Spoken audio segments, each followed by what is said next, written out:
Hey y'all, what's good? It's your girl Tay. Hold on, let me try to readjust my AC because it's hot in here. Is there a car pulling up behind me? Okay. So anyways, you guys, I am out doing Grubhub. Today is Saturday, August the 4th. Thank you, God. I'm saying thank you because somebody is sending me a text message and I'm reading it as I'm talking to you guys. But anyways, so I just got through dropping off an order. I'm getting ready to take my break, so I'm going to head home and get my kids laid down for their nap. So I just kind of wanted to update you guys on what's been going on with me. My phone has been doing the same thing that it was doing the last time, giving me issues saying that there's not enough storage, blah, blah, blah, blah, blah. So what I have done is bought an SD card and I moved some stuff over to the SD card. So I'm going to attempt to put this video out. So if you guys are watching this video, then that means that that worked. Hopefully. But anyways, you guys, definitely make sure you smash that like button, comment down below, subscribe if you haven't already, plus push your post notification bell button so that way anytime I upload a video you guys will be notified. So I did do Instacart at the beginning of this week on Monday. I believe I made a total of, I'm gonna turn right here. I think I made a total of $89. No, I know I made a total of $89 with Instacart. That was from 3 batches. Pretty decent batches. The first one was a small one. It was $13 altogether. 10 of that was coming from Instacart and 3 was coming from the customer. And then the second one was about $38. 29 of that was coming from Instacart and the remainder was coming from the customer tip. And then the last one was actually $22 when I accepted it, but the customer ended up changing their tip amount to $20, so that bumped that one up to about $38 or $39 as well. So I ended up making $89 for that day. I have been doing Grubhub ever since. I've had some days where I didn't go out and complete all of my orders, but I was able to luck up and get about 30 hours with Grubhub. So I've pretty much been doing that. I just kind of feel like with everything that's going on, it's a lot easier for me to manage in terms of sanitation and all of that when all I have to do is pull up to the window, grab the food, wash my hands, deliver it, wash my hands again, versus standing in a store with a lot of people not knowing who's sick and who's not and this and that and the third. So I get less exposure time out and about around other people, if that makes any sense. So that's why I decided to kind of lay off. Doesn't mean that I'm going to stop. I probably will. The batches are constantly flying across my my dashboard, my screen anyway, every day, so I probably will get back into it. But I said that it probably would be more beneficial for me and for my children for me to just do Grubhub. Like I said, it gives them the opportunity to get out of the house so that they're not stuck inside. And for me, this is just my personal opinion, I feel like it cuts down on my exposure time, so that's why I've been doing that. Other than that, I kind of wanted to talk about the unemployment insurance. I really don't have any concrete information, and to be perfectly honest, I don't think anybody else has any concrete information about it. There are a lot of videos on YouTube from different rideshare channels or whatever, but nobody is really giving any concrete information, in my opinion. They're all just putting the same video out, how to get unemployment insurance, but nobody is saying, you know what, let me go through the application with you. And the reason why is because they can't. As far as I know, they have not implemented those changes into the system to allow us to apply. So those who have already applied have already received a response back saying that they are ineligible for the benefits at this time. That's pretty much all that I know. I do know that there are a couple of states that have implemented it fairly quickly. I don't know if they've received the funding, but for the most part, everybody else is just waiting on the DOL or, the department in the government that takes care of that to give them final instructions so that they can implement the program. I am checking the website every day. I'm in California to see what's going on with that, but as far as I've read, there hasn't been any change. We're still not allowed to apply right now. It is saying that we can apply, but I mean, we would have to wait pretty much until they can implement it. They can't even implement giving the extra $600 to those who are already on unemployment until the government implements the program, gives them the funding or whatever.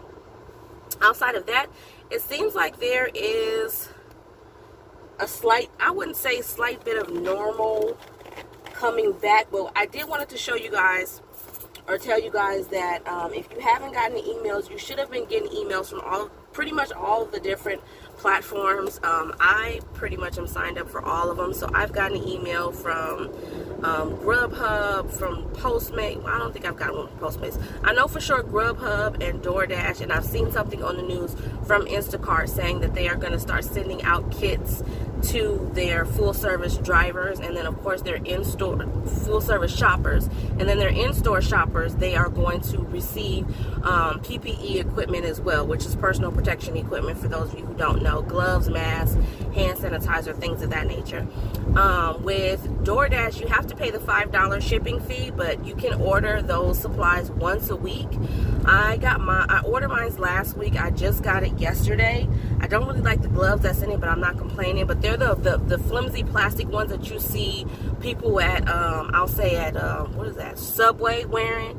The little thin ones that they wear when they're making your sandwich. Those are the ones that I got from DoorDash. And then it says that you can get up to 3 bottles of hand sanitizer, any size that's offered. Now, when I put my order in, all they had was a 2-ounce bottle, so I got 2 ounces of those.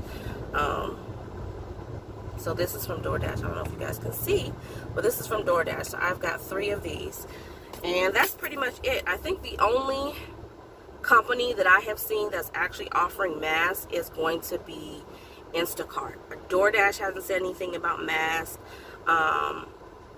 I believe Uber/Uber Eats have sent out something saying that they were trying to get those supplies together, but I haven't received anything in my email saying for me to either order it or whatever. Grubhub just sent me an email not too long ago as well, about a couple of days ago, saying that we can pre-order supplies. So I don't know if they're still in the process of negotiating getting those supplies so that they can disperse them to us or what. But I did put in a pre-order for that. And that's pretty much it, you guys. That's not really a whole lot of excitement going on with me. I'm still out here working, still out here doing the very best that I can do to stay afloat, and encouraging you guys to do the same and be safe. And as always, you know, your health and your sanity is what's most important. Hopefully you guys are all following that same creed. One other thing that I did want to talk about, which really was bothering me, is I put out some videos when I first started doing Instacart about a year ago. And in those videos, I was giving my personal opinion on how to choose a good batch, or, you know, whatever. And I remember speaking about tips, but I can't remember what I said.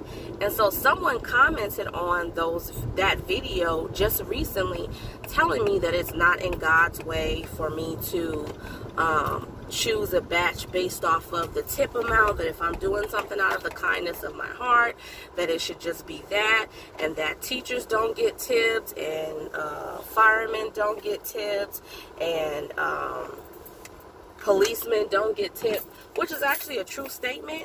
But what firemen, policemen, and teachers all get is an hourly pay, and we don't. Instacart shoppers, DoorDash, Postmates, Uber Eats, it doesn't matter what you're doing, we don't get an hourly guarantee. We get whatever is available based off of the demand for that day. We could be out on a Tuesday for 8 hours and only make $30, and be out for the same 8 hours the very next day and maybe make $100. So you never know. We're taking a chance whenever we come out here. It's like Russian roulette with money. We don't know how much we're going to make. We don't know what we're going to walk away with. So if this person is listening, if this person has subscribed to my channel, I just wanted to say that, because there is no guarantee of what we're going to get. And the reality is that when we're doing Instacart takes the longest out of all of the apps to complete a delivery, because we have to actually go in and shop. And there's many aspects of that that's outside of our control, like if it's busy, if we have to stand at the meat counter and wait for them to weigh out some items, it may also be busy there. So it may take us just an hour or maybe over an hour just to complete shopping for it, and then we still have to go and deliver it. And so if Instacart is only giving us $7 for that, then we've just received $7 for over an hour of work. That's not even minimum wage where I'm at. So it does make a difference when the customer shows their appreciation by saying, we're going to give you a $5 tip, we're going to give you a $7 tip. Now we're getting $12 for that hour. Now we're getting $14 for that hour. So it does make a really big difference. So I just wanted to put that out there because I don't think that it's unfair or ungodly or any of the things that that person said for us to say, hey, you know what, if I'm going to spend an hour in Costco, especially now, putting our lives on the line, literally, because of what's going on in the world. And on top of that, you sending me into Costco to pick up heavy items, and Instacart is only giving me $13, but I'm finna go in here and pick up stuff that may weigh 50 pounds or more. Yeah, I'll look at the tip amount. But then again, you guys also know, those of you who've been watching my videos know that I say you can't rely on the customer's tip. So you want to make sure that what you're getting from Instacart is worth the time and effort it's going to take for you to complete that batch, because the customer has up 1 to 3 days to change their tip amount. So it may be a very nice tip in the beginning. It may say $20 for a $10 batch, but they may decide that they don't like how you completed their batch. Maybe some items were missing, who knows, and then they end up giving you $1 or they end up giving you $0. So, you know, just food for thought. I just wanted to put that out there. I am running, getting ready to go into the store really quick and grab something, and then I'm gonna go home. And like I said, I will be back, but I will definitely update you guys at the end of the week, which is tomorrow, to let you guys know what my earnings were for this week. And yeah, if you, like I said, if you're watching this video, then that means it worked out. So I'll see you guys in the next video. Remember to live, love, and always elevate.